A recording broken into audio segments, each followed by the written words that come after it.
伫咧中华保险有一个高中拄毕业的少年兄，趁休热期间去做线工，半路煞互无穿制服的警察当作是逃走出来外籍移工，现场要甲抓，煞造成一个少年人弄着面，弄一个老火老弟破相，伊的面就要填17针。家属是表示讲，即个警察无事先证明警察的身份，这少年家才会当作是要甲伊绑票。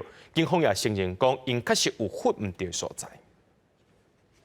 一个少年囡仔骑脚踏车准备要转去，忽然间有一台车伫边仔停落来，三个查甫人冲到车就要掠人。伫个掠的过程中，少年囡仔无细致启动着边仔正常的机器，当场是火烧甲规面，随后三个查甫人压制伫涂骹。三个查甫人这时阵才摕证件出来，讲因是警察。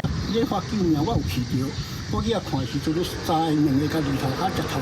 代志是发生伫一个月的初四，中华保严这个少年家拄对高中毕业，9月就要读大学。休热的时阵去附近的天成村的农家做山工，因为伊的妈妈是越南人，厝内人推测讲是因为伊的面较像外国人，加上警方第一时间无表明身份，互当事人准是讲是有人要来甲绑票。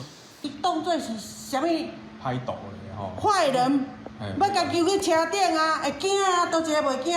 警方解释讲，关警迄当阵是穿便服，在训练了后，伫咧巡逻。其中一个人是派出所的所长，因看到这个少年囡仔哪骑脚踏车，哪用手机啊，车是摇来摇去，才会去拦查，毋是锁定特定的对象。